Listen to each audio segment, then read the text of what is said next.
ओम गुरु ब्रह्मा गुरु विष्णु गुरुदेव महेश्वर गुरु साक्षात् परम ब्रह्म तस्मै श्री गुरवे नमः।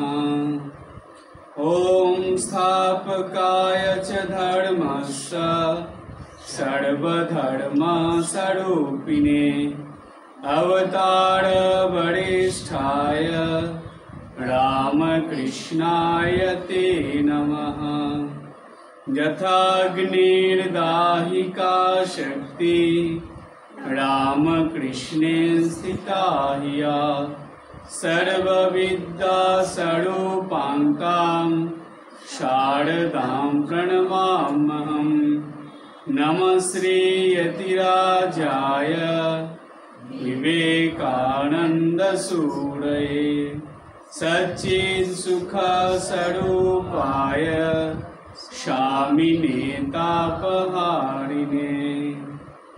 ओम काली काली महाकाली कालिके पापहारिणी धर्म अर्थ मोक्षदे देवी नारायणी नमोस्तुते।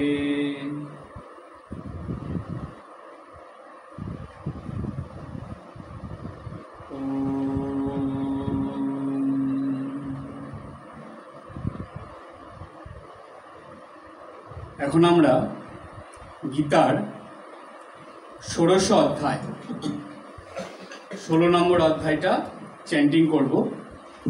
প্রথমে আমি বলবো, আমারটা শুনে শুনে তারপরে আপনারা বলবেন। সবার আগে ভগবান শ্রীকৃষ্ণকে প্রণাম জানাবো, জানিয়ে শুরু করব।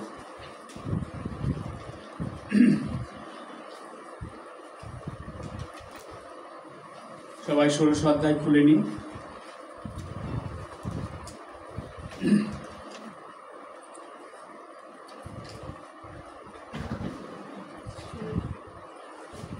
ষোড়শ অধ্যায় মানে ১৬ নম্বর অধ্যায়। তাহলে শুরু করি।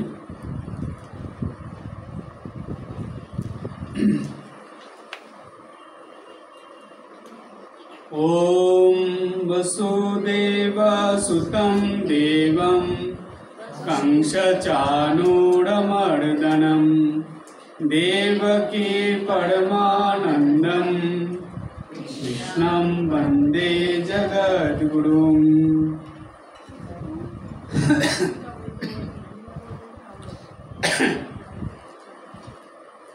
ओम श्री परमात्मने नमः।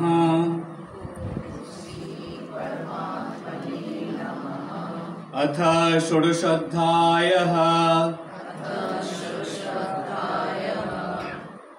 दैवासुर संपद विभाग योगः।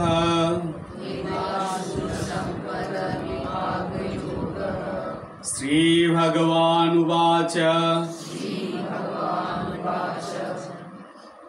अभयं सत्य संशुद्धि ज्ञान योग व्यवस्थिति दानं दमश्च यज्ञश्च श्रद्धयां तप आर्जवम् अहिंसा सत्यम् अक्रोध त्याग शान्तिरपैशुनम् दया भूतेषु लुप्तम् मादर्वं हि अचापलम् तेजसमाधिति शौचम् अद्रहो नातिमानिता भवन्ति सम्पदं दैवीम् अभिजातस्य भारत दम्भदर्प अभिमानश्च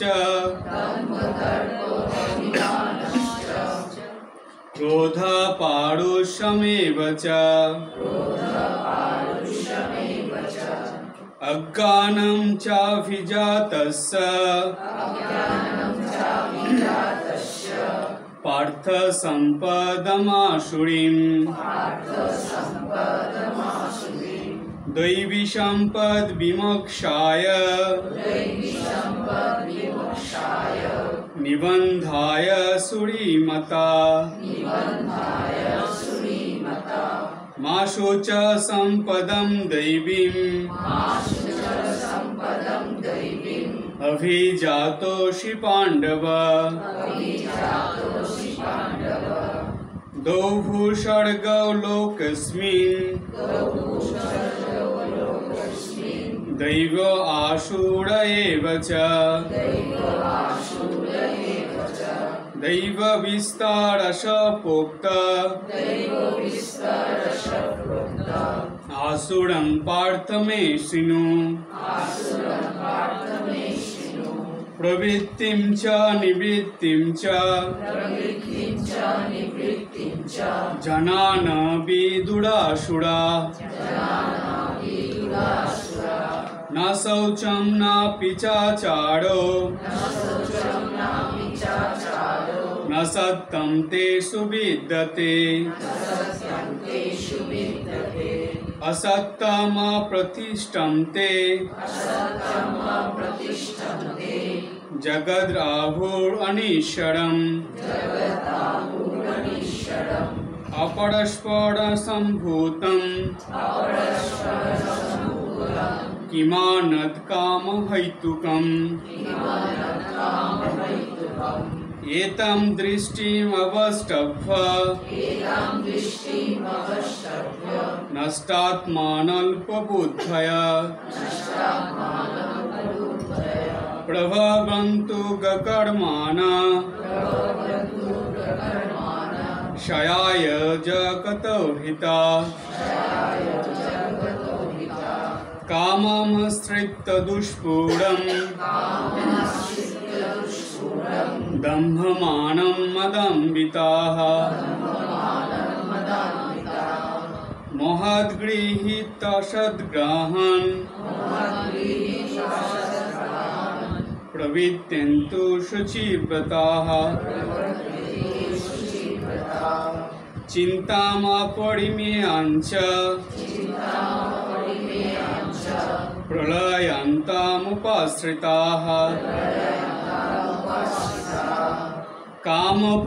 कामोपभोगपरमा एतावद्दिति निश्चिताः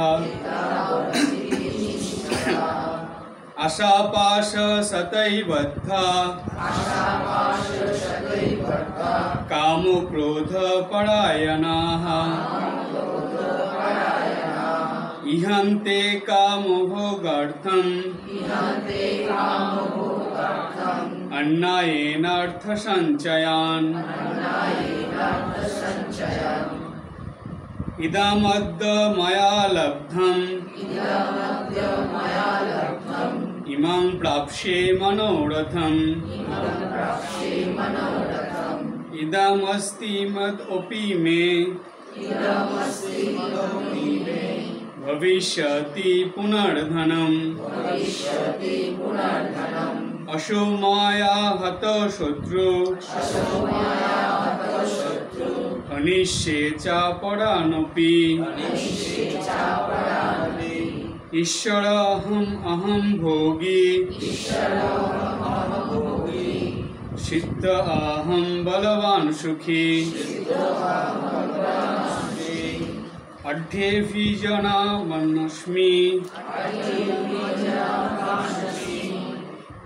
कोऽन्योऽस्ति सदृशो मया यक्ष्ये दास्यामि मोदिष्य इत्थज्ञानविमोहिताः अनेकचित्तविभ्रान्ता मोहजाल समावृताः प्रसक्त काम भोगेषु पतन्ति नरकेषु च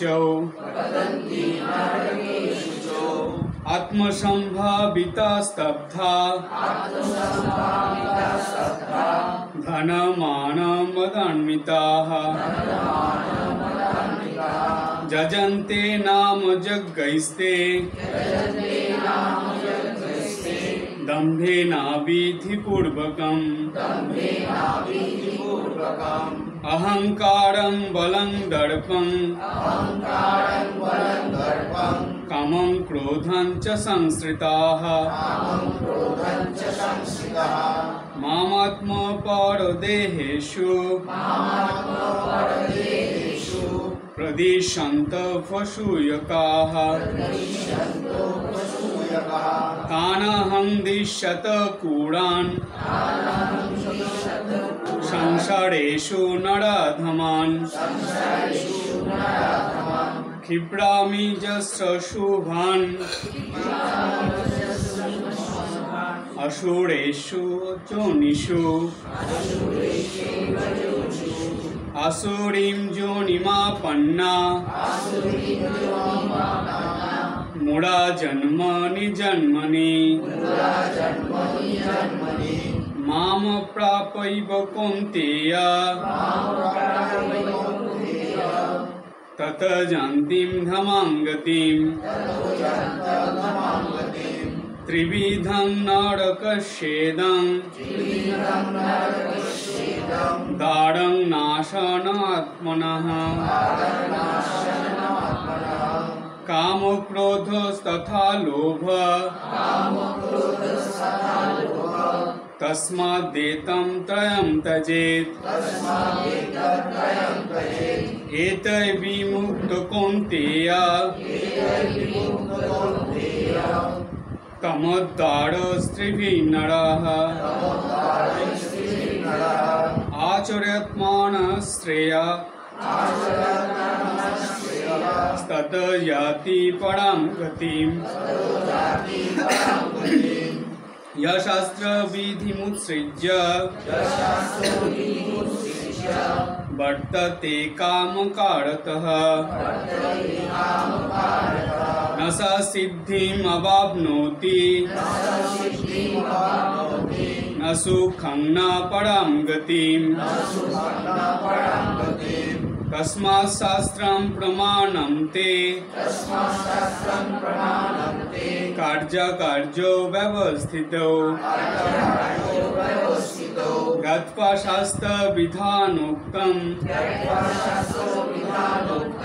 कर्म कर्तुम् अर्हसि। ओम तत्सदिति श्रीमद्भगवद्गीतासु उपनिषत्सु ब्रह्मविद्यायां योगशास्त्रे श्रीकृष्ण अर्जुन संवादे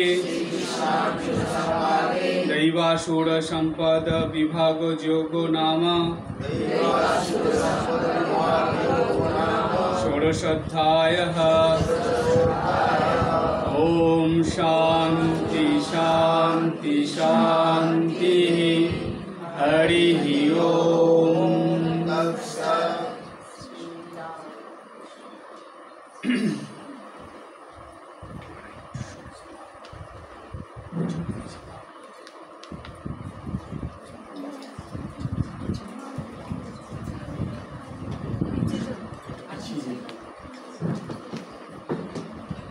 একটু পিছিয়ে যা, পিছিয়ে গেলে দরজাটা খুলে যাবে না, পিছাতে হবে। হ্যাঁ পিছিয়ে যেতে হবে। দাঁড়ান দাঁড়ান, আপনি বসুন, এদিকে চেয়ারটা টেনে দিতে। হ্যাঁ এই ওয়ালের সাইডটাই ঢুকে বাস।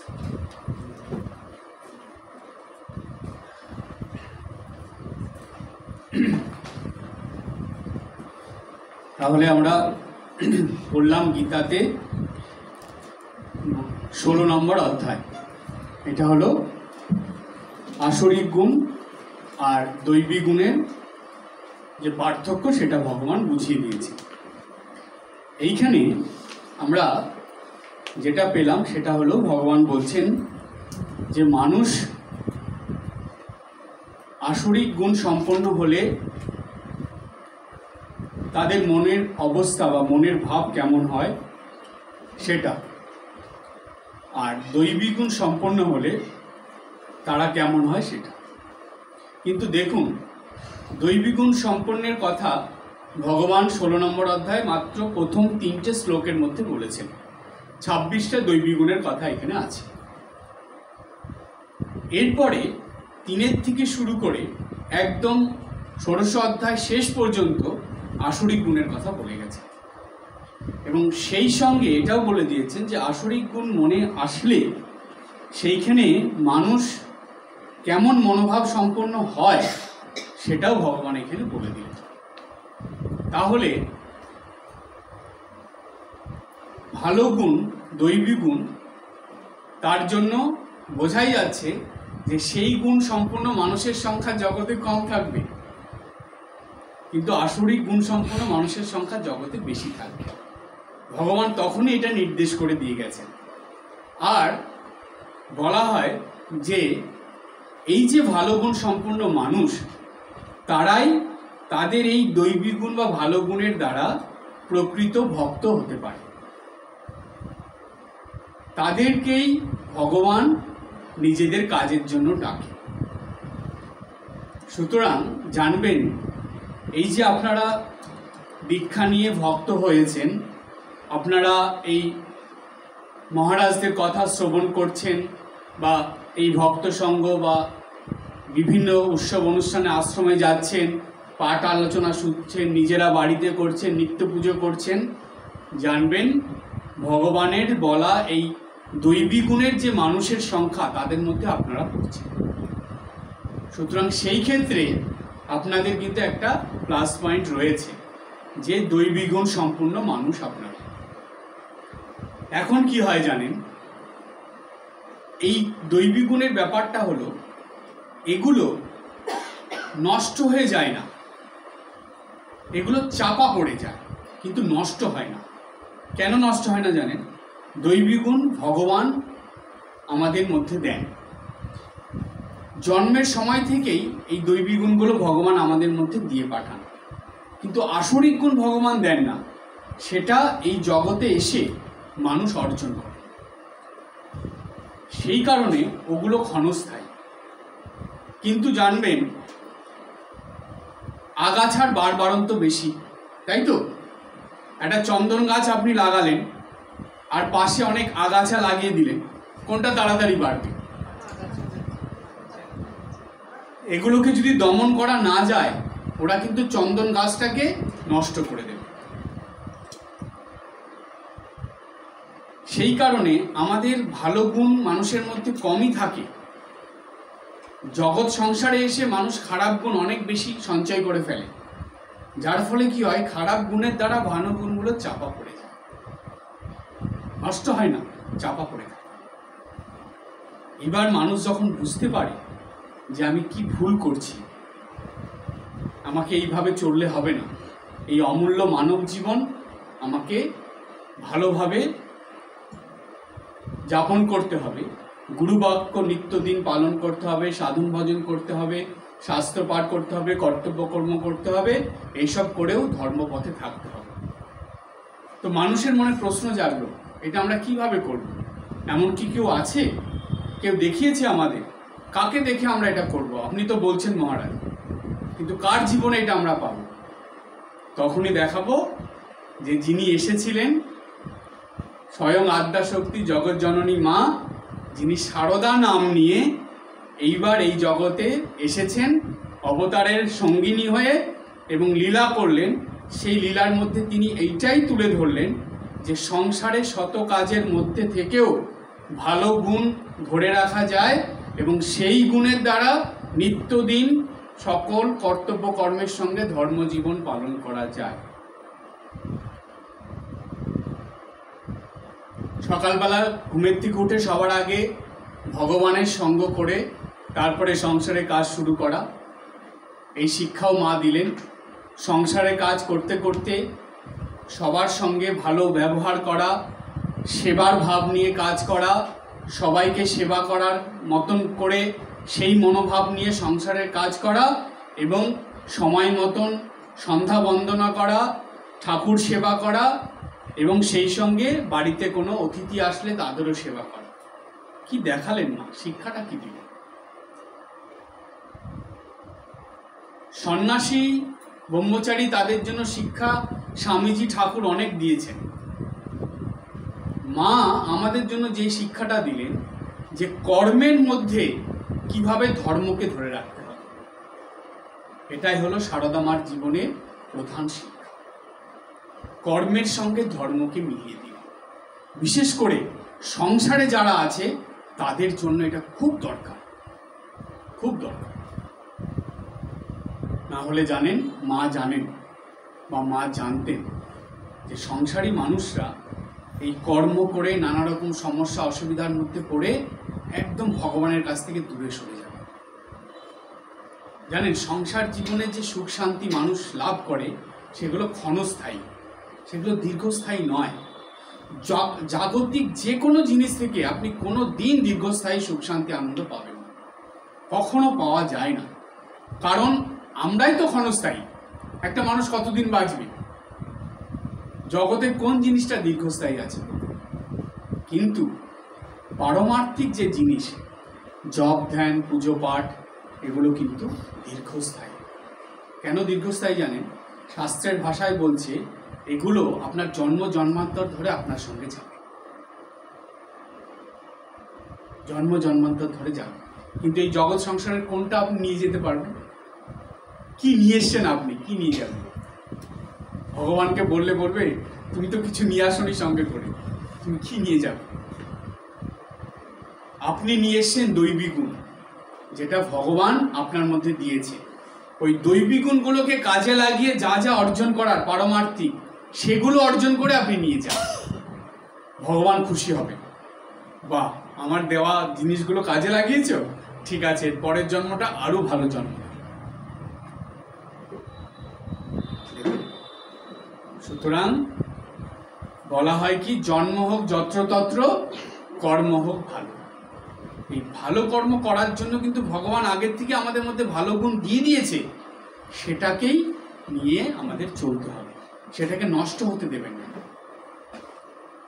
কিন্তু এর জন্য নিজেদেরকে একটু পরিশ্রম করতে হবে। স্বামীজি একটা খুব দারুণ কথা বলতেন।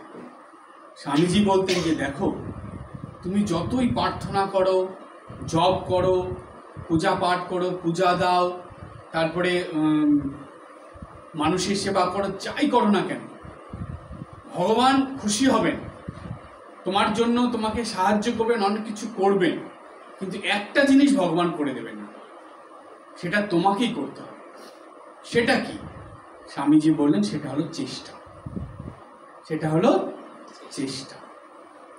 চেষ্টা তোমাকে করতে হবে। তোমাকে যে মানব শরীর দিয়ে ভগবান পাঠিয়েছে কি জড় পদার্থ হয়ে থাকার জন্য, নাকি কিছু করার জন্য? জানবেন, আমাদের যে মানুষ হয়ে জন্ম দিয়ে ভগবান আমাদেরকে পাঠিয়েছেন, তার কিছু উদ্দেশ্য আছে। সেই উদ্দেশ্যটা পূরণ করার জন্য। যদি দেখা যায় যে আমরা নিজেদের ভিতরে ভালো গুণগুলো নষ্ট করে জাগতিক ব্যাপারে মেতে গেছি, ভগবান তখন আর আমাদেরকে তার কাজে লাগাবেন। কি করেন জানেন? ভগবান তখন তার দিকে টানবেন, কিন্তু এত দুঃখ কষ্ট যন্ত্রণা দেবেন, ওইগুলোর সাহায্যে ভগবানের উদ্দেশ্যটা কি? আপনার ভিতরের যে দৈবী গুণগুলো আছে সেগুলো বের করে আনা। তাই তো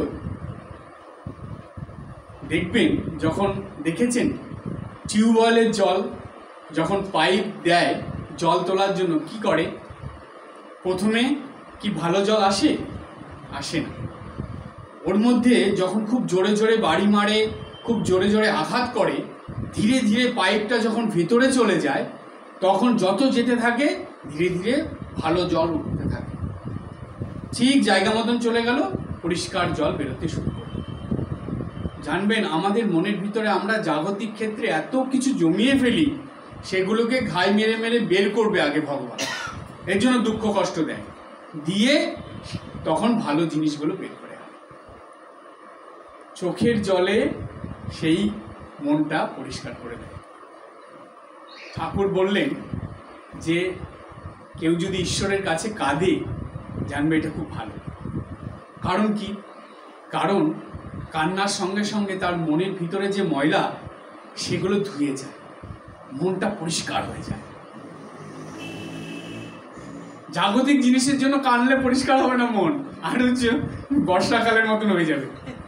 কিন্তু আধ্যাত্মিক জিনিস পাওয়ার জন্য, আমি প্রভু ভালো করে তোমার জপ করতে পারছি না, তোমার কাছে প্রার্থনা করতে পারছি না, তোমার পূজা করতে পারছি না, তোমার কাছে বসে একটু সন্ধ্যা বন্দনা করতে পারছি না, এই যে ভগবানের সেবা না করার জন্য যে দুঃখ, যে কষ্ট, গুরুবাক্য পালন করতে পারছি না, পারমার্থিক যদি কষ্ট হয়, তার জন্য ভগবানের কাছে কাঁদলে ভগবান খুব তাড়াতাড়ি সেটা পূরণ করে দেয়। একজন ভক্ত আমাকে বলেছিল, এটা ডিব্রুগড়ের ঘটনা বলছি, একজন মা, তিনি একটা ভাড়া বাড়িতে থাকতেন, খুব কষ্ট তার মনে। কেন? তিনি বলছেন, মহারাজ, আমার নিত্য পুজো করতে খুব ইচ্ছে করে, আমি চাই, কিন্তু আমার ঘরের এমন অবস্থা, একটা সিংহাসন বসিয়ে যে পুজো করব সেই জায়গাটুকু নেই। তো আমি তখন বললাম যে মা, আপনি একটা কাজ করুন, আপনি ঠিক এই কথাটা চোখের জলে ঠাকুরের কাছে, সারদা মার কাছে জানান, তারপরে দেখুন না কি হয়।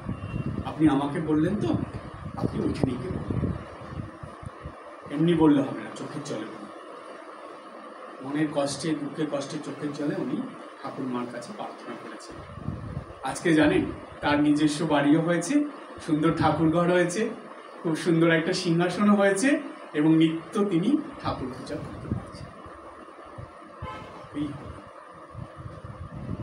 ভগবান, মা, ঠাকুর তারা আছেন, সর্বদা আমাদের সঙ্গে আছেন, তারা শোনেন, কিন্তু সেই আকুতি আসতে লাগবে।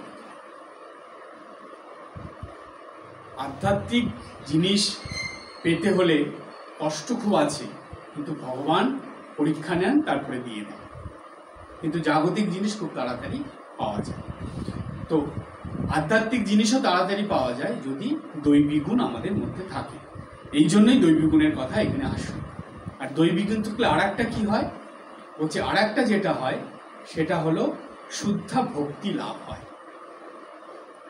মনের ভিতর পরিষ্কার থাকলে কোনো একটা জিনিস ভালো করে বোঝা যায়, জ্ঞান আসে এবং সেই সঙ্গে ভক্তি আসে। চৈতন্যদেব এই জ্ঞান মিশ্রা ভক্তির কথা বলেছিল। শুধু ভক্তি হলে হবে না, জ্ঞান মিশ্রা ভক্তি চাই, মানে ভক্তির সঙ্গে জ্ঞান থাকতে হবে। কেমন জ্ঞান? পারমার্থিক জ্ঞান। কেন সকালবেলা ঠাকুর ঘরে যেতে হবে, কেন জপ ধ্যান করব, কেন আমরা প্রার্থনা করব, কেন গুরুবাক্য পালন করব, এই যে এগুলো জানা, কেন আশ্রমে যাব, কেন সাধুসঙ্গ করব, এগুলো জেনে চিন্তা ভাবনা করে নিজের বুদ্ধিকে ঠিক করে যেই কাজগুলো করা, এটাই হলো জ্ঞান। এবার এইগুলো যখন আমরা আনন্দের সঙ্গে, খুশিতে, উৎসাহ নিয়ে করছি, তখনই সেটা ভক্তি। যখন আপনি না ভালো লাগছে না, মনের থেকে উৎসাহ নেই, কোনো রকমের জোর করে করছেন, সেটা ভক্তির মধ্যে পড়ল। ভক্তি মানুষকে উৎসাহিত করে, আনন্দিত করে। আমি দেখেছি কিছু ভক্তরা খুব মানে আশ্রমে এসে এত আনন্দ তাদের, আশ্রম ছেড়ে যেতে চায় না। সেই সকালে আসছে, হচ্ছে মহারাজ আমরা একদম সন্ধ্যা আরতি দেখে যাব। এমন, আরে দুপুরবেলা খাওয়া দাওয়া করে কোথায় রেস্ট করবেন? এখানে তো হঠাৎ করে গেস্ট হাউস পাওয়া যায় না। আমাদের রামহরিপুরের ঘটনা বলছি। তারা বলছে যে না মহারাজ, ওইখানে আশ্রমে কোথাও একটা থেকে নেব, আমরা খাওয়ার পর একটু বসে থাকবো, বিকেলবেলা মন্দির খুললে মন্দিরে চলে যাব, একবারে সন্ধ্যা আরতি দেখে যাব। মানে সারাদিনের জন্য এসে গেছে। সন্ধ্যা আরতির পর তারা যাবে, আমি সন্ধ্যা আরতির পর বেরিয়ে এসেছি, জানি তারাও আসবে, যাবে, বেরোয় না, অনেক রাত, অনেক সময় হয়ে গেল, আমি তখন একজনকে দিয়ে খবর পাঠালাম, এসে বলছে মহারাজ যেতে ইচ্ছে করছে না। ভক্তি, দেখুন, আনন্দ, তার মানে মনে আনন্দ নিয়ে আছে তারা, এটাই ভগবান চান। জানেন, ঠাকুর কামারপুকুরে সব বাড়ি বাড়ি যেতেন, ঠাকুরকে খুব ভালোবাসতো কামারপুকুরের মানুষ। বিভিন্ন বাড়িতে ঠাকুরকে যেতে বলতো, ডাকতো। কারণ কি জানেন, ঠাকুরের মধ্যে একটা জিনিস ছিল, ঠাকুর গানও করতে পারতেন ভালো করে, আর এরও নকল করে দেখাতে পারতেন, যে কীর্তনীয়রা এসে কিভাবে গানটা করে তার হাবভাব সব দেখাতেন। তো তখনকার দিনে তো এরকম খুব হতো, পালা কীর্তন, যাত্রা, নাটক, ঠাকুর দেখতেন আর নকল করে নিতেন, নিয়ে ওগুলো আবার করে করে দেখাতেন, হুবহু একই রকম। এছাড়া ঠাকুরের এত মিষ্টি স্বভাব, সবাই খুব ভালোবাসতো, কামারপুকুরে সব বাড়ি যেতে বলতো। কিন্তু ঠাকুর নিজে মুখে বলছেন, যেই বাড়িতে গিয়ে দেখতাম ঝগড়াঝাটি, অশান্তি, মনোমালিন্য, সেখানে আর যেতাম না। শিক্ষা দিলেন কিন্তু ঠাকুর, ঠাকুর একটা শিক্ষা দিলেন। কি শিক্ষা দিলেন? ঠাকুর শিক্ষা দিলেন যে যে সকল ভক্তের বাড়িতে মনোমালিন্য, অশান্তি, ঝগড়াঝাটি থাকবে, সেখানে ঠাকুর যাবেন, থাকবেন? সে যেখানেই হোক, আপনি যতই রাজপ্রাসাদ বানান না কেন, মানসিক শান্তি, হাসি খুশি, আনন্দ রাখতে হবে, তবে ঠাকুর থাকবে। ঠাকুর হলেন আনন্দ এবং ভালোবাসার প্রতিমূর্তি। স্বামীজি বলছেন ঠাকুর ছিলেন ভালোবাসার প্রতিমূর্তি, আর মা বলছেন তাকে কখনো নিরানন্দ দেখিনি। কি হলো মানেটা? যে তিনি আনন্দ এবং ভালোবাসার প্রতিমূর্তি।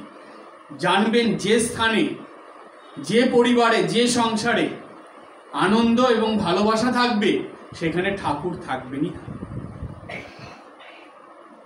কিন্তু যেখানে মনোমালিন্য, অশান্তি, ঝগড়াঝাটি, কামারপুকুরের ঘটনা ঠাকুর নিজে মুখে বলছেন, যেই বাড়িতে এটা দেখতাম আমি সেখানে আর যেতাম না। কি বুঝিয়ে দিলেন ঠাকুর? সুতরাং জানবেন, আসরিক গুণ ভিতরে থাকলেই ঝগড়াঝাটি, অশান্তি, মনোমালিন্য চলবে, সেখানে আর যাই হোক ভগবান থাকবেন। আর দৈবী গুণ সম্পন্ন হলে সেইখানে আনন্দ, উৎসাহ, ভালোবাসা, এগুলো সব থাকবে, সেখানে ভগবান থাকবে। তাই দৈবী গুণের গুরুত্বটা কতটা দেখেছেন মানব জীবনে? যদি বাড়িতে আপনার ঠাকুর ঘরে বা আপনার বাড়ির মধ্যে ভগবানকে রাখতে হয়, ভগবানকে আনতে হয়, তাহলে দৈবী গুণ নিয়ে জীবনযাপন করুন। নিত্যদিন সবার মধ্যে হাসি খুশি, আনন্দ, ভালোবাসা রাখুন। মা কিন্তু সেটাই চেয়েছিলেন। মা বললেন, ভালোবাসা দিয়ে আমাদের এই সংঘ গড়া। তাই তো আমাদের সংঘটা ভালোবাসা দিয়ে তৈরি হয়েছে। বাবুরাম মহারাজ, প্রেমানন্দজি মহারাজ, চোখের জল বেরিয়ে যেত ওনার বলতে বলতে। বাবুরাম মহারাজ ব্রহ্মচারীদের খুব ভালোবাসতেন, ব্রহ্মচারীদের বকতেন। ব্রহ্মচারী রাগ করলে পিছন পিছন খাবার নিয়ে দৌড়াতেন, খাইয়ে দেওয়ার জন্য, যে রাগ করেছিস খাসনি, দৌড়াতেন, নে বাবা একটু খেয়ে নে। ব্রহ্মচারীরা না খেলে বাবুরাম মহারাজও খেতেন না। এই রকম ভালোবাসা ছিল তার। নিজে খাবার নিয়ে ঘুরতেন পিছন পিছন, যে খেয়ে নে, রাগ করবি না, খেয়ে নে। এইবার কয়েকজন ব্রহ্মচারী বাবুরাম মহারাজকে বলেছেন যে, মহারাজ, আপনি আমাদের এত ভালোবাসেন, আপনি একটু বকলেও আমাদের কিছু মনে হয় না।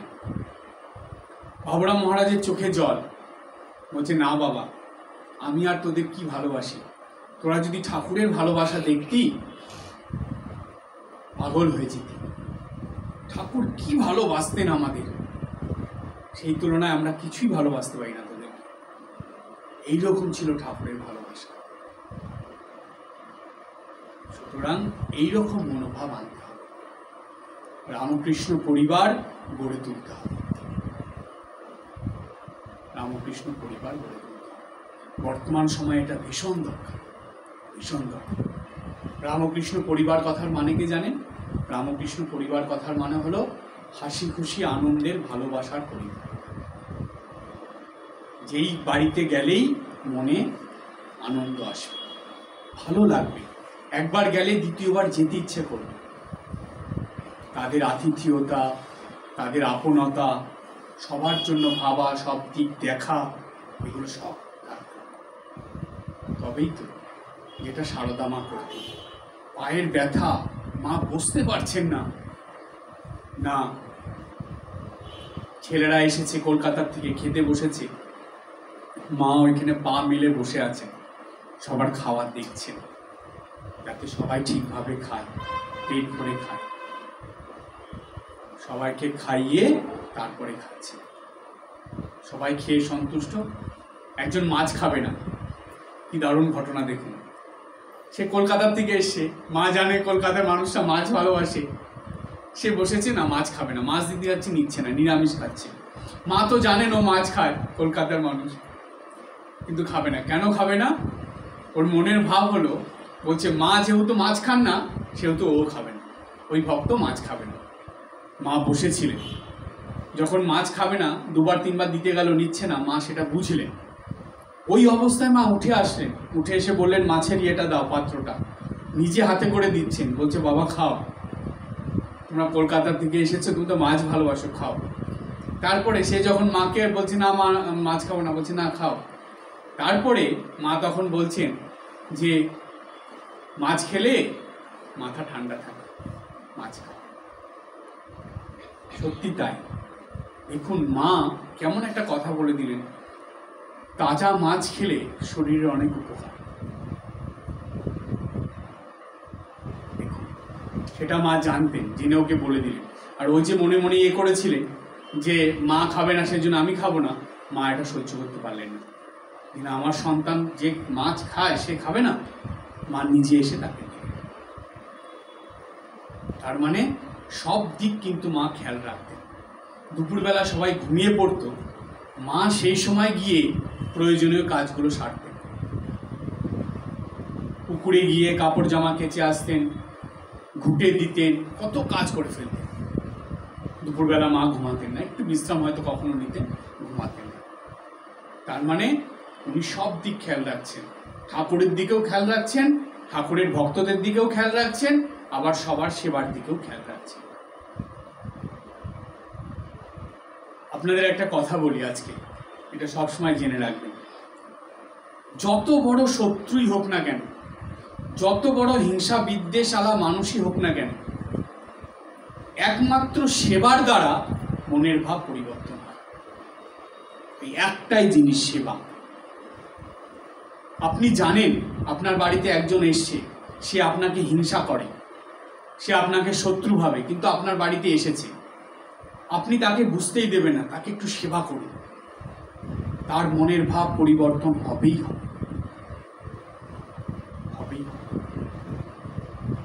জানবেন এই একটা জিনিস, যেখানে মানুষের মনুষ্যত্ব বোধ যদি থাকে সেটা জেগে ওঠে একমাত্র সেবার দ্বারা।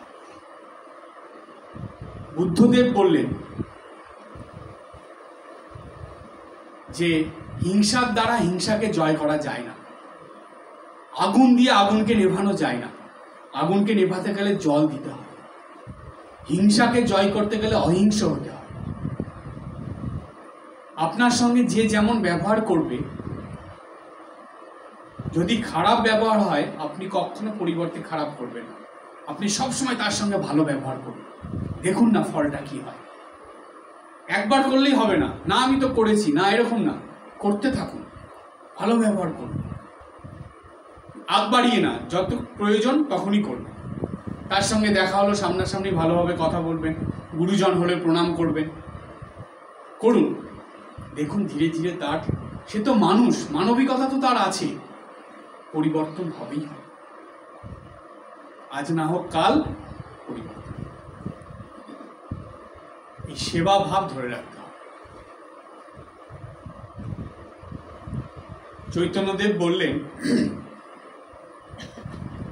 যারা ভক্ত হবে তাদেরকে নত হতে হবে।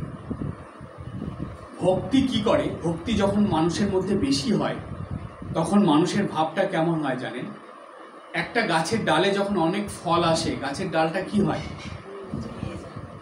মানুষের ভাবটা ঠিক সেরকম। যাদের মধ্যে দেখবেন এটা নেই, জানবেন আর যাই হোক তারা ভক্ত নয়।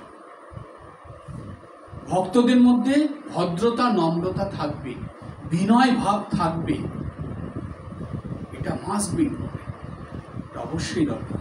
সেই জন্য চৈতন্যদেব বলেছিলেন যে তোমরা হরিনাম যে প্রচার করবে, তোমাদের সঙ্গে যতই খারাপ ব্যবহার করুক, তোমরা কারোর সঙ্গে খারাপ ব্যবহার করবে, তোমরা নত থেকে ভগবানের নাম প্রচার করবে, তবেই তো তোমাদের উপর মানুষের বিশ্বাস ভক্তি ভালোবাসা আসবে যে ঈশ্বরের ভক্ত হয়ে কেমন। আমি একটা ঘটনার কথা বলি। একজন মানুষ তার গলায় তুলসীর মালা, মানে এরকম মালা নিয়ে আছেন, দোকানে বসে জব টপ করছেন। একটা দোকানে তিনি থাকেন, বই বিক্রি করেন, ধর্ম পুস্তক বিক্রি করেন। সেই মানুষটা আমি নিজে চোখে দেখা, আমি গেছি সেইখানে, তার উনি যেই দোকানে, তার পাশের দোকানে আমি আছি, সেখানে একটা বই দেখছি আমি, কারণ সেখানে একটা বই আমার চোখে পড়েছে, যেটা আমি দাঁড়িয়ে দাঁড়িয়ে একটু দেখছি। আমি কোনো বই কেনার আগে সেটাকে ভালো করে একটু দেখে নিই। হঠাৎ করে দেখছি যে লোকটা দোকানে বসে মালা নিয়ে জব করছিল, সে দোকান থেকে অন্তদন্ত হয়ে বেরোলো, কাউকে একজনকে যেতে দেখলো, বেরোলো। বেরিয়ে দেখছি কিছু দূর গিয়ে, ঠিক তার থেকে হয়তো 10-20 হাত দূরে হবে, হঠাৎ করে দেখছি খুব চিৎকার চেঁচামেচি। কি ব্যাপার? আমি তো বই দেখছিলাম, ওইদিকে খেয়াল করিনি। হঠাৎ করে দেখছি যে আর একটা দোকানের সামনে সেই মানুষটা যে নাকি বসে বসে জব করছিল, সে আজে বাজে কথা, চিৎকার, মানে সে এমন একটা কাণ্ড ঘটিয়ে দিয়েছে, চারিদিকের মানুষ জড়ো হয়ে গেল। আমি দাঁড়িয়ে দেখলাম, দেখি ভাবলাম, এই ভক্ত যে নাকি দোকানে বসে ভগবানের নাম জপ করছিল, গলায় মালা ঝোলানো, সেই গলার মালা নিয়ে ওরকম করছে, দেখুন। আমি তাই ভাবলাম যে কলিযুগে দেখুন কি অবস্থা, কি মানুষের ভক্তদের প্রতি কি বিশ্বাস থাকবে বলুন? কি ভাববে মানুষ যে দেখো একজন মানুষ যে নাকি ধর্ম পুস্তক বিক্রি করে, দোকানে বসে আছে, গলায় মালা নিয়ে রয়েছে, জপের মালা, সে এই স্টেশনের উপরে কেমন ভাবে কথা বলছে, মানুষের সঙ্গে কেমন ব্যবহার করছে। তার মানে সবাই খোঁজ করবে, খুঁজে বের করবে যে কোন মানুষ, কোথাকার ভক্ত, কোন আশ্রমের সঙ্গে যুক্ত।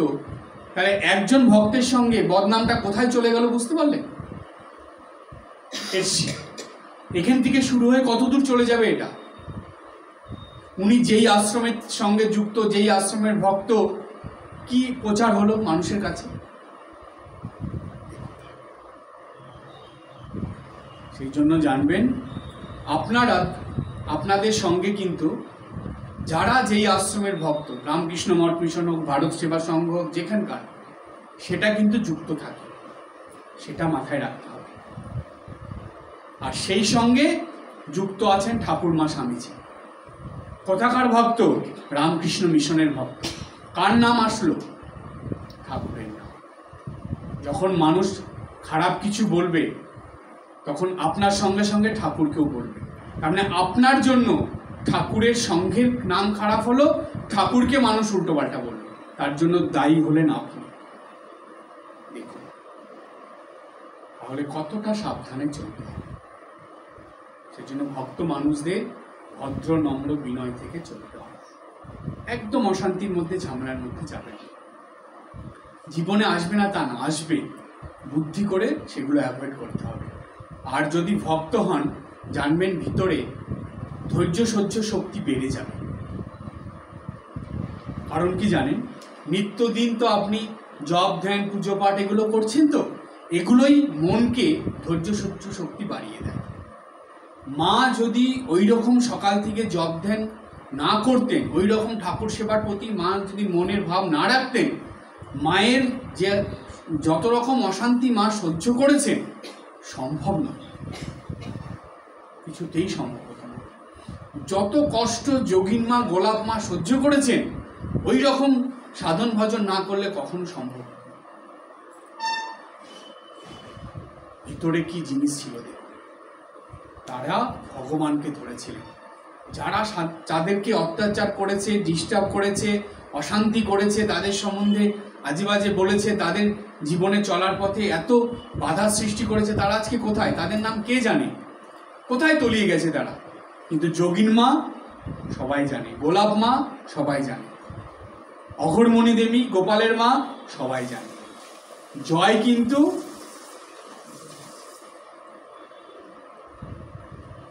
যারা হিংসা বিদ্বেষ করে, যারা অশান্তি করে, তাদের জয় হয় না। জয় হয় কাদের?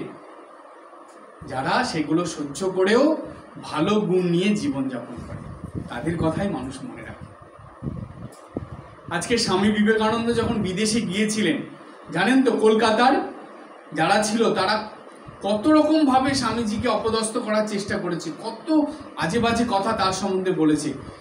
এমনকি বিদেশ থেকে কলকাতায় এসে ধর্মসভায় মানুষের কাছে স্বামীজির নামে উল্টোপাল্টা কথা বলেছে। আজকে তাদের নাম কারা জানে? কজন মনে রাখে তাদের নাম, তাদের কথা? কিন্তু স্বামীজির কথা সবাই জানছে। জানবেন সত্যের জয়, অসত্যের কখনো জয় হয় না। সেই জন্য ধর্মের জয় অধর্মের জয় হয়, আর যেখানে ধর্ম সেখানেই ভগবান। কুরুক্ষেত্রের কথা মনে আছে? ভগবান কোন দিকে ছিলেন? ধর্মের। সেই জন্য যে মানুষ ধর্ম আচরণ করে সেই মানুষের সঙ্গে ভগবান থাকেন, ভগবানের সঙ্গে সেই মানুষটা ধর্মের দ্বারাই যুক্ত থাকে। আমি বারবার একটা কথা বলি, দেখুন এখানে চারিদিকে আলো আছে, এই আলোগুলো নিভিয়ে দিলে, আলোগুলো চলে গেলে এখানে কি থাকবে? অন্ধকার। যেখানে ধর্ম থাকবে না সেখানে কি থাকবে? এটা মাথায় রাখবেন। যদি আপনি ধর্মের থেকে সরে যান, সেখানে কিন্তু অধর্ম শুরু হয়ে যাবে। তাই চেষ্টা করবেন নিজের জীবনে, নিজেদের সংসারে, পরিবারে ধর্মটাকে সবসময় বজায় রাখুন। ধর্ম নিয়ে চলুন। আপনারা নিজেরা করুন না, আপনি আচরি ধর্ম জীবের শিখায়। বাড়ির আর 5 জন ছেলে মেয়েরা করছে না, নাতি নাতনিরা করছে না, 2-1বার বলবেন না তা না, কিন্তু যদি না করে দরকার নেই, আপনি নিজে করুন। নিজে করে ওরা দেখুক যে আপনি কিভাবে জীবনযাপন করছেন, দেখুক তারা। সুতরাং দেখবেন যে মানুষের জীবনে এটা ভীষণ দরকার, যে ধর্মের পথে থাকা, নিত্যদিন গুরুবাক্য পালন করে জীবনযাপন করা। আমরা এই গীতার আলোচনার মধ্যেই এতগুলো কথা কেন বললাম, তার কারণ ভাগবত শুনতে হলে, ভাগবত বুঝতে হলে, ভাগবত শ্রবণ করতে হলে শুদ্ধ পবিত্র মন না হলে কোনোদিন ভাগবত শ্রবণ করে আপনার ভিতরে যেই শ্রবণ মঙ্গলম যেটাকে বলে, শুনে যেই ভক্তি, জ্ঞান ভক্তি আসার কথা, সেটা কখনো আসবে না। তাই যত মন শুদ্ধ পবিত্র হবে, তত জানবেন ভাগবত শ্রবণের ফল পাবে। পাঠ করেও বুঝতে পারবেন, শ্রবণ করেও মনে রাখতে পারবেন। সেই জন্য মনটাকে সেইভাবে করতে হবে। আমাদের বলছে যে ভাগবতের একটা কথা বলি, যে এই যে ভাগবত, সেখানে বলছে যে ভাগবত শাস্ত্র হয় ব্যাসদেব রচিত, শাস্ত্র মধ্যে ভাগবত হয় সর্বশ্রেষ্ঠ। ভাগবত কার রচনা? ব্যাসদেবের রচনা। শাস্ত্র অনেক আছে, হিন্দু ধর্মে, সনাতন ধর্মে অনেক শাস্ত্র আছে, কিন্তু তার মধ্যে এই ভাগবত সর্বশ্রেষ্ঠ। কেন জানেন? কলিযুগে মানুষের জন্য যেটা সব থেকে বেশি প্রয়োজন, সেটা হলো জ্ঞান মিশ্রা ভক্তি। ভক্তিভাব থাকবে, কিন্তু সেটা জ্ঞান সম্পন্ন হবে। আর এই জ্ঞান মিশ্রা ভক্তি একমাত্র পাওয়া যায় ভাগবতের থেকে। আর একটা জিনিস কি, ভাগবতের মধ্যে ভগবানের লীলা এত সুন্দরভাবে বর্ণনা আছে, যে মন আনন্দে ভরে থাকে। সেইখানে জানেন ভাগবতের মধ্যে কোনো কামনা বাসনা জাগতিক কিছু মানে খারাপ কিছুর স্পর্শ পর্যন্ত নেই। সেই জন্য শুদ্ধ পবিত্র মন না হলে ভাগবতের কথা ধারণা করা যাবে না। সর্বশ্রেষ্ঠ শাস্ত্র ভাগবত, যেটা মানুষকে কেন সর্বশ্রেষ্ঠ বলা হচ্ছে জানেন? পণ্ডিতরা বারবার বলছে যে ভাগবত এমন একটা শাস্ত্র যেটা শ্রবণের দ্বারাই মানুষের এই মনুষ্য জন্ম থেকে মুক্তি লাভ করে। শুধু শ্রবণে, শ্রবণ তার সঙ্গে স্মরণ মনে, পাঠও করার দরকার নেই। সেই জন্য এটা সর্বশ্রেষ্ঠ। কিন্তু তার আগে মনটাকে তৈরি করতে হবে। তো শুদ্ধ পবিত্র মন না হলে, ভক্তিভাব সম্পন্ন মন না হলে, ভগবানের প্রতি ঠিক ঠিক ভালোবাসা না হলে কখনো ভাগবত শ্রবণ আপনার সার্থক হবে। তাই বলছে ভাগবত শাস্ত্র হয় ব্যাসদেব রচিত, শাস্ত্র মধ্যে ভাগবত হয় সর্বশ্রেষ্ঠ। পরমার্থ ও পরম সুখ শান্তি ভাগবত শাস্ত্র পাঠে ও শ্রবণে পাওয়া যায়। পরমার্থ মানে ঈশ্বরের দর্শন, ঈশ্বর অনুভব করা, ঈশ্বরকে লাভ করা, এগুলো ভাগবতের থেকেই পাওয়া যায়। পরমার্থ ও পরম সুখ শান্তি, শুধু সুখ শান্তি না, পরম সুখ শান্তি মানে দীর্ঘস্থায়ী সুখ শান্তি ভাগবত শাস্ত্র পাঠে ও শ্রবণে পাওয়া যায়। পাঠ করলে এবং শ্রবণ করলে এটা আসে। তারপরে বলছে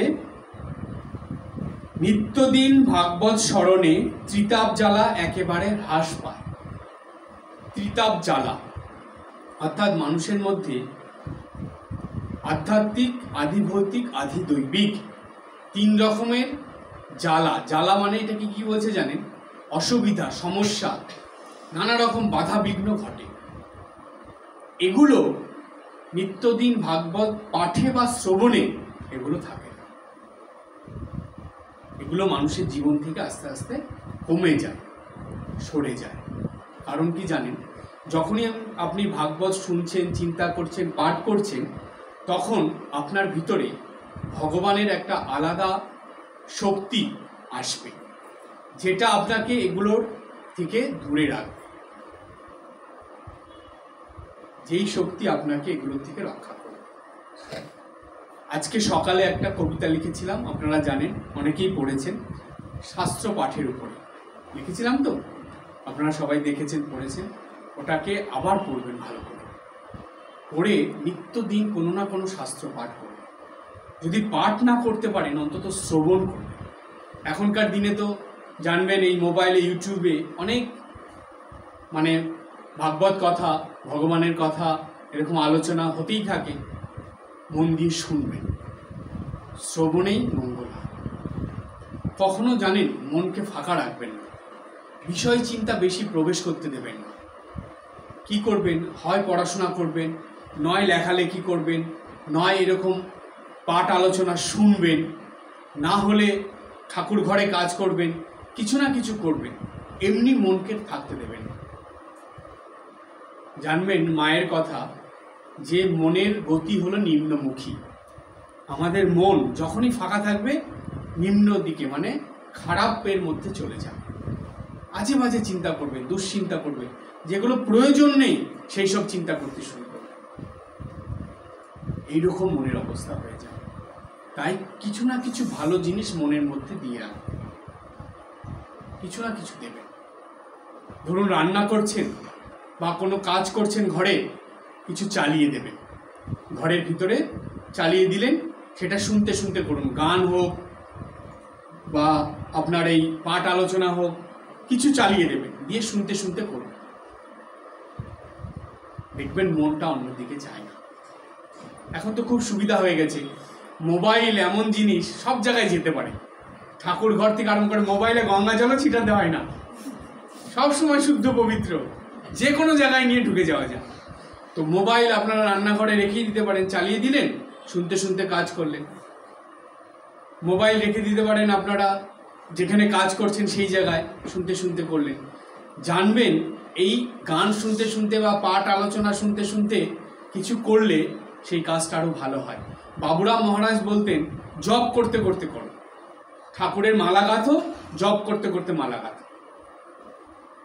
সবজি কাটছো, জপ করতে করতে কাটো, মনে মনে জপ করবে যাতে অন্য কেউ শুনতে না পারে, সেইভাবে জপ করতে করতে কাজটা করো।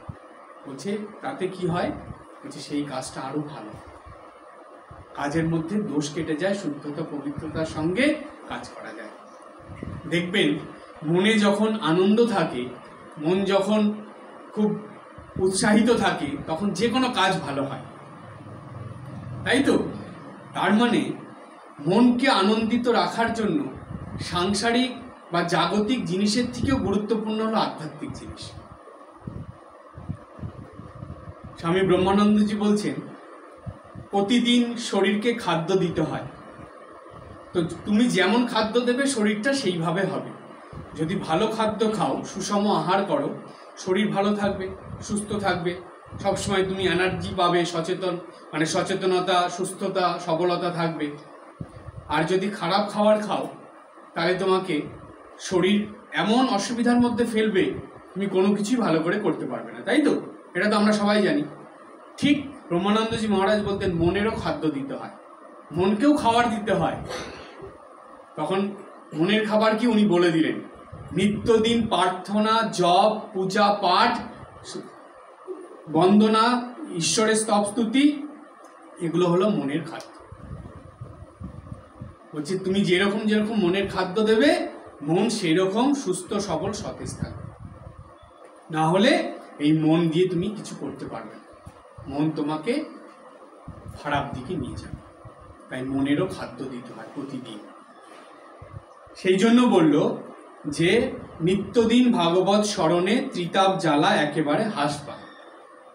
নিত্যদিন যদি আমরা ভাগবত কথা মানে কি, ঈশ্বরের স্মরণ মনন করা বা এই যেগুলো শুনছেন সেগুলো ভাবা, তাহলে মন কি হয়, মনের থেকে বা আমাদের জীবন থেকে ত্রিতাপ জ্বালা একবারে চলে যায়। ত্রিতাপ জ্বালা মানে বললাম তিনটে, আধ্যাত্মিক, আধি দৈবিক, আধি ভৌতিক। এগুলো যে অসুবিধা বিপদগুলো আসে সেগুলো চলে যায়। ভাগবত শুরুর আগে একটা মন্ত্র বলে উচ্চারণ করে সেটা শুরু করতে হয়। সেটা কি? ওম নমো ভাগবতে বাসুদেবায়। এটা প্রহ্লাদের বলা মন্ত্র। প্রহ্লাদের জীবন আপনারা জানেন, ভক্ত প্রহ্লাদ। ঠাকুর বলতেন পেহ্লাদ, ঠাকুর বলতেন ভক্ত পেহ্লাদ। পেহ্লাদের নাম শুনে ঠাকুর ভাবস্থ হয়ে যেতেন, এত শুদ্ধ পবিত্র ভক্ত ছিলেন পেহ্লাদ। সেই প্রহ্লাদ সবসময় যেই নামটা করতেন সেটা হলো ওম নমো ভাগবতে বাসুদেবায়, এটা বলতেন। তো এই বাসুদেব, যিনি স্বয়ং নারায়ণ বিষ্ণু, তার একটা প্রণাম মন্ত্র আছে খুব সুন্দর, সেটা আমি বলছি। সেখানে বলা হচ্ছে যে ভাগবতের প্রথম স্কন্ধ 1 নম্বর শুরু করার আগে এই মন্ত্র দিয়ে শুরু হয়। সেটা কি বলছে? পাণ্ডব দুঃখ নাশায় অর্জুনম অর্ধ জীবনম শালু শিশু বিনাশায় বাসুদেব নমস্তুতে। আবার বলি, পাণ্ডব দুঃখ নাশায় অর্জুনম অর্ধ জীবনম শালু শিশু বিনাশায় বাসুদেব নমস্তুতে। এটা হলো বাসুদেবের প্রণাম মন্ত্র। পাণ্ডবদের দুঃখ নাশ করেছিলেন যিনি অর্জুনের অর্ধ জীবন ছিলেন। মানে কৃষ্ণ ছাড়া অর্জুন, তাকে কেউ অর্জুনের নামই করতো না তাহলে যদি কৃষ্ণ না থাকতো।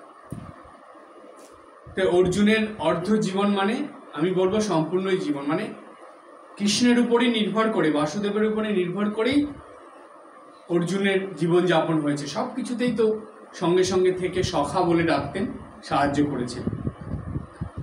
শালু শিশু বিনাশায়, দৈত্যদের নাম, তাদের তিনি বিনাশ করেছিলেন। বাসুদেব নমস্তুতে, সেই বাসুদেবকে আমি নমস্কার করে প্রণাম করি। এইটা দিয়ে এই মন্ত্রটা বলা হলো। এই মন্ত্র বলে তারপরে ভাগবত পাঠের মধ্যে যাওয়া হচ্ছে। এই যে ভাগবত পাঠ, এই ভাগবতটা কি জানেন? শাস্ত্রে বলছে এই ভাগবত হলো কৃষ্ণের, শ্রীকৃষ্ণের, বা যিনি স্বয়ং নারায়ণ বিষ্ণু তার শরীর। 12টা স্কন্ধ ভাগবতে হচ্ছে তার শরীর। কিভাবে জানেন? ব্যাখ্যা করছে কেমন, দেখুন কি সুন্দর এটা। বলছে ভগবানের দুটি চরণ, অর্থাৎ শ্রীকৃষ্ণের দুটি চরণ হলো ভাগবতের প্রথম স্কন্ধ, দ্বিতীয় স্কন্ধ। দুটি চরণ, প্রথম স্কন্ধ, দ্বিতীয় স্কন্ধ। ভগবানের দুটি পা বা উরু, যে পা, ওটা চরণের পরে পা আসলো, তৃতীয় স্কন্ধ, চতুর্থ স্কন্ধ, এটা হলো পা। তারপরে বলছে নাভিদেশ, অর্থাৎ এই যে মাঝের জায়গা পেট, নাভিদেশ, এটা বলছে এটা হলো পঞ্চম খণ্ড ভাগবতে। তারপরে বলছে দুই বাহু, দুটো হাত, ষষ্ঠ ও সপ্তম খণ্ড স্কন্ধ, এখানে বলে সংস্কৃতিতে স্কন্ধ, আমরা বলি ভাগ। ষষ্ঠ ও সপ্তম ভাগ। বক্ষদেশ, এটা হলো অষ্টম, অষ্টম স্কন্ধ হলো বক্ষদেশ। তারপরে বলছে নবম হলো গ্রীবা, গলা, এটা হলো নবম। আর দশম হলো মুখ। কেন মুখকে দশম স্কন্ধ বলা হচ্ছে? ভাগবত আলোচনা করতে করতে দশম স্কন্ধতে গিয়ে ভগবানের জন্ম, কৃষ্ণের জন্ম, অর্থাৎ ভগবানের আবির্ভাব। ভাগবতে বলছে যেখানেই ভগবানের কথা আলোচনা হয় সেখানেই ভগবানের আবির্ভাব। তাই যেহেতু মুখ দ্বারা আলোচনা করা হয়, সেজন্য মুখ হলো দশম স্কন্ধ। এরপরে একাদশ হলো ললাট, কপাল, আর দ্বাদশ হলো মস্তক। এই দ্বাদশ খণ্ডে ভাগবত। সুতরাং ভাগবত শ্রবণ, মনন, পাঠ, স্মরণ মনন যাই করবেন, ওর মধ্যে দিয়ে আমরা পরোক্ষভাবে বা প্রত্যক্ষভাবে কার স্মরণ মনন করছি, কার সঙ্গে যুক্ত হচ্ছি। দেখুন চরণ থেকে শুরু করছি আমরা, প্রথম স্কন্ধ চরণ থেকে শুরু হচ্ছে, ধীরে ধীরে আমরা মস্তক পর্যন্ত যাব। সুতরাং এই ভাগবত পাঠে যে কি মাহাত্ম্য, সেটা যত আমরা এই মধ্যে যাব তত দেখবেন এর মাহাত্ম্য আমাদের কাছে প্রকাশিত হবে। তখন মনে হবে যে না, নিত্যদিন ভাগবত পাঠ যদি নাও করতে পারি, অন্তত ভাগবত শ্রবণ করব। আমাদের মহারাজ যে ভাগবতের কথা বলছেন, আমরা সেটা শ্রবণ করব। বাড়িতে কাজ করতে করতে, বসে থাকতে থাকতে সেগুলো শুনব।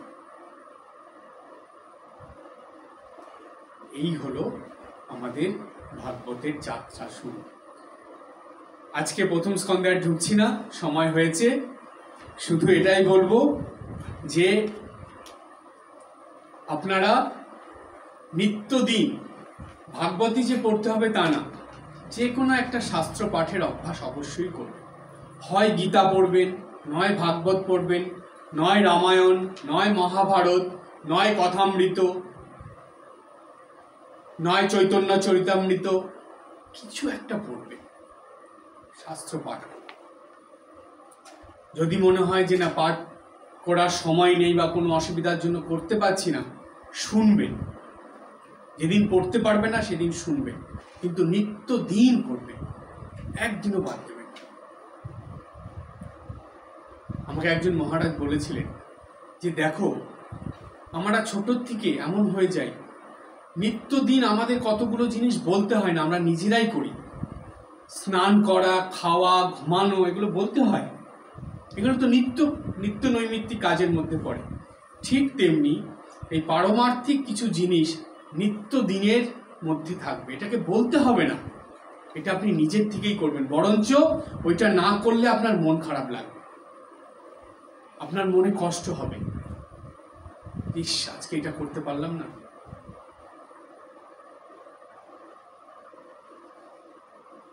আর সন্ধ্যাবেলা করে বাড়িতে থাকার চেষ্টা, যেখানে আশ্রমে যান ঠিক আছে, পাঠ আলোচনায় যান, মহারাজদের কথা শুনতে যান, সাধুসঙ্গ করতে যান, ঠিক আছে করবেন, কিন্তু খুব অসুবিধা না হলে সন্ধ্যাবেলায় সামাজিক কোনো ক্ষেত্রে এইসব জায়গায় যাওয়ার অভ্যাসটা দেয়। জানবেন এই যে সন্ধিক্ষণ, সকালবেলা সূর্য উদয়ের আগের থেকে আর সন্ধ্যাবেলা সূর্য অস্তের পর, এই দুটো মানব জীবনে ভীষণ গুরুত্বপূর্ণ, ভীষণ। এই দুটো সময়ই দেবদেবীরা সবসময় মর্তলোকে আসে না, তারা পুজো নিতে আসে থাকে। বলছে, শাস্ত্রে বলছে এই যে সন্ধিক্ষণে এই সময় দেবদেবীরা মর্তলোকে আসে। ধরুন আপনার বাড়িতে ঠাকুর ঘর আছে, আপনি নিত্য পূজা করেন সকাল থেকে, দেবদেবীরা আসে, আহ্বান করা হয় তাদেরকে। এই যে প্রণাম মন্ত্র বলি আমরা, প্রার্থনা করি, কি হয়? এই যে শঙ্খফু দেওয়া হয়, এটা কি মানেটা কি জানেন? শঙ্খফু মানে হলো দেবদেবীদের আহ্বান করা। সন্ধ্যাবেলা আপনারা শঙ্খফু দেওয়া ভুলেই গেছেন, অনেকে শঙ্খই বাজাতে পারে না। পারিবারিক অশান্তি চূড়ান্ত হয়ে যাবে। করুন এগুলো, আগেকার দিনের মানুষরা করতেন। আমি গিয়েছি যে নামখানায়, সেখানে আমি বিকেলবেলা ঘুরতে বেরিয়েছি, বেরোতে বেরোতে সন্ধ্যা লেগে যাচ্ছে, আমি আসছি না, এটা চিন্তা করছে।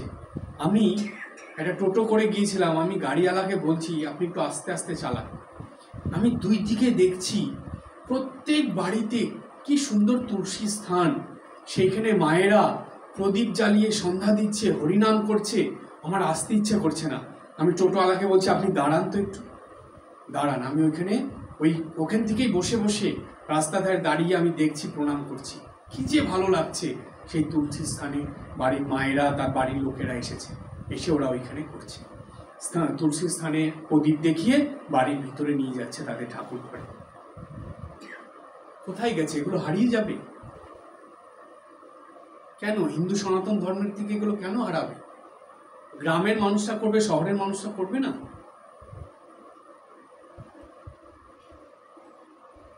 জানবেন এইগুলো যদি না হয় তাহলে কিন্তু সুখ শান্তি আনন্দ আসা খুব মুশকিল। করতে হবে। সেই জন্য সন্ধ্যা বন্দনা দেবেন বাড়িতে। জানেন এই যে প্রদীপ দেখানো, ধুনো দেওয়া, এগুলোর অনেক কারণ আছে। সন্ধ্যা হলেই অশুভ যে শক্তি সেগুলো প্রকট হয়ে ওঠে। আপনি যখন শঙ্খ বাজাচ্ছেন, বাড়ি চারিদিকে ধুনো দিচ্ছেন, গঙ্গা জল করছেন, দিচ্ছেন, ধূপ ধুনা দেখাচ্ছেন, ঈশ্বরের নাম করছেন, অশুভ শক্তি আসতে পারবে? তাহলে আপনার বাড়ির থেকে দূরে থাকবে, আপনার জীবন থেকে দূরে থাকবে। আপনার পরিবারকে এইসবের দ্বারাই সংসারের, পরিবারের কল্যাণ হয়, মঙ্গল হয়। জানবেন বিভিন্ন জায়গায় গিয়ে তাবিজ কবজ নিয়ে কিছু হবে না, করতে হবে নিজেকে। ধর্ম শুধু শোনা এবং বলার মধ্যে নয়, ধর্ম দৈনন্দিন জীবনে পালন করার মধ্যে। সেই জন্য সকালবেলার সময়টা সূর্য উদয়ের আগেই ঠাকুর ঘর খুলে দেবেন। জপ ওইখানে বসে, ঠাকুর ঘরের বসেই জপ করবেন, প্রার্থনা করবেন, ঠাকুর ঘর পরিষ্কার করে পূজা করবেন। আমার গর্ভধারিণী মাকে আমি দেখেছি, সবার আগে ঠাকুর ঘর সকালবেলা, তারপরে অন্য সংসারের কাজ। এটাই তো নিয়ম। ওই সময়ই দেবদেবীরা আসেন। সকালবেলা আসলেন, আপনার ওইখানে জানবেন তাদের উপস্থিতি থাকবে, তারা আছেন, আপনার সেবা নেওয়ার জন্য তারা এসেছেন। আপনি যার সেবা করছেন তারা যদি সেবাই না নিল, তাহলে সেই সেবার কি মানে হলো? এই বিশ্বাস রাখবেন যে না, তারা আসবে আমার সেবা নিতে। আপনি সকাল থেকেই ওই যে ঠাকুর ঘরে ঢুকলেন, প্রণাম করে, জপ ধ্যান করে, ঠাকুর ঘর পরিষ্কার করে, ঠাকুর ঘর সাজিয়ে খুব সুন্দর করে পূজা করে বেরোবেন। নিজে একদম শুদ্ধ পবিত্র হয়ে ঢুকে গেলেন, পূজা টুজা করে দিয়ে সংসারের কাজ বা বাইরের কাজ শুরু করলেন, হয়ে গেল। আবার সন্ধ্যাবেলা চেষ্টা করবেন যে ওই ঠাকুর ঘরে ঢুকে আবার শঙ্খ বাজিয়ে, ধুনা দেখিয়ে, প্রদীপ দেখিয়ে, ধূপ ধুনা দিয়ে ঠাকুর ঘরে বসে একটু নিজের মতনই সন্ধ্যা বন্দনা করা, একটু জপ করা। আমি অনেক বাড়িতে দেখেছি জানেন, তারা বসে বসে এই খণ্ডন ভব বন্দনা করে। যারা করতে পারে না চালিয়ে দেয়, টেপে বা ইয়েতে চালিয়ে দিল, ওইখানে বসে বসে করছে, ঠাকুর ঘরে বসে বসে। দেখুন কত সুন্দর, ঠাকুরের সামনে, মায়ের সামনে বসছে। সকালবেলা আমরা ঠাকুর মার কাছে বসি, কত মনে একটা আলাদা শুদ্ধ পবিত্র ভাব লাগে বলুন তো, যে না ঠাকুর মা বসে আছেন, তাদের কাছে আমরা বসে আছি। আবার সারাদিন যেমন কাটলো, ঠিক সন্ধ্যাবেলা আবার ঠাকুর মায়ের কাছে এসে বসলাম। মনের সুখ শান্তি আনন্দ অনেক বেড়ে যায়, অনেক বেড়ে যায়। জীবন একদম পরিবর্তন হয়ে যায়, দিব্য জীবন। শুধু মানুষ হয়ে পড়ে থাকলে হবে না, মানব থেকে মহামানব হতে হবে, এই মনুষ্যত্ব থেকে দেবত্বে পৌঁছতে হবে। শুধু মুখের কথায় ভক্ত থাকলে হবে না, অন্তর থেকে ভক্ত হতে হবে। তাই ঠাকুর বললেন, মনেতেই বদ্ধ, মনেতেই মুক্ত। আপনি যদি এইভাবে চলেন, আপনি মুক্ত। আপনাকে জাগতিক কোনো বন্ধন আপনাকে বেঁধে রাখতে পারবে না। এই জীবন শেষে আপনি সারদা লোকে বা রামকৃষ্ণ লোকে হাসতে হাসতে চলেন।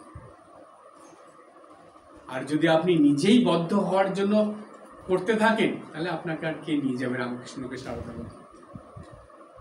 রামকৃষ্ণ লোকে গেটের সামনে নিরঞ্জনানন্দজি থাকবে, আর সারদা লোকে থাকবে হলো গোলাপ মা, একদম ঢুকতেই দেবে না। সুতরাং আমাদেরকে চলতে হবে সেইভাবে, যেই পথ ক্রমশ আমাদেরকে দেবত্বের দিকে নিয়ে যাবে, আমরা সেই পথেই চলব।